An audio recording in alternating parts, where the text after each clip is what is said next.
I believe there's a mood in the air which we don't detect often in Britain. It was there in 1945, after the sacrifice of war. And it's there again now. It's the determination that our collective sacrifice must lead to a better future. The terrible damage caused by the virus to health and to prosperity has been made all the worse because the foundations of our society have been weakened over a decade. Even before the pandemic, life expectancy had stalled for the first time in a century. Child poverty had shot up to over 4 million. And that a child growing up in a deprived area in the northeast can expect to live for 5 less years than a child growing up in a deprived area in London. What sort of legacy is that for a party that's been in government for a decade? That life itself got cheaper and shorter. This must now be a moment to think again about the country we want to be. A call to arms, like the Beveridge Report was in the 1940s. A chance, our chance, to diagnose the condition of Britain and to start the process of putting it right. All we can expect from this government is more of the same. A roadmap to yesterday. Another decade of insecurity and inequality. So this is no time for a second wave of austerity. This is no time for tax rises on businesses or families. That would waste the sacrifices of the last year.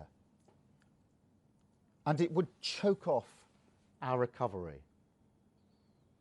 That's why a Labour budget would protect families. We would not cut the £20 uplift in universal credit, benefiting 6 million families by £1,000 a year. We'd provide local councils with the funding they need to prevent huge rises in council tax. And we'd end the insult of a pay freeze for our key workers after they've given so much. And a Labour budget would also back British business by extending business rate relief and the VAT cut for hospitality and leisure, by easing the burden of debt that weighs down on so many businesses, and by extending and updating the furlough scheme so that it's better able to help people back into work. The vast majority of savings built up during the pandemic won't be spent. That's understandable, but it won't help rebuild our country, and it won't do much to help save us. There's an opportunity here to think creatively, to build on the spirit of solidarity we've seen in the last year, and to forge a new contract with the British people. The British people invest in rebuilding an economy that's more secure, and the government provides financial security for millions of people, many of whom have saved for the first time. If I were Prime Minister, I would introduce a new British recovery bond. This could raise billions to invest in local communities, in jobs and in businesses.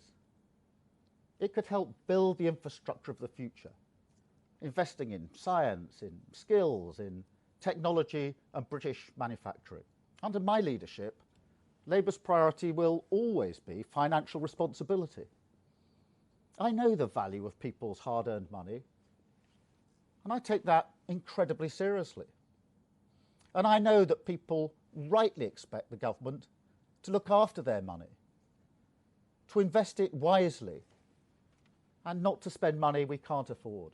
But none of this is possible if you don't believe in the power of good government and the need to create a new partnership between an active government, enterprising business, and the British people.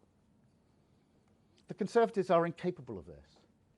They simply don't believe it's the duty of government to deliver social justice and equality. That's why in the end they'll always fall back on the short-term demands of the market. But if we're honest, for too long, Labour has failed to realise that the only way to deliver social justice and equality is through a strong partnership with businesses. Under my leadership, that mindset will change.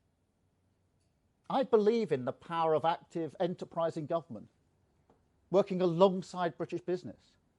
Not because I believe business is something to be tolerated or taxed, but because I know governments can't do this on their own, and that a new partnership with British business is the only way to secure our economy, to build strong families and a prosperous country.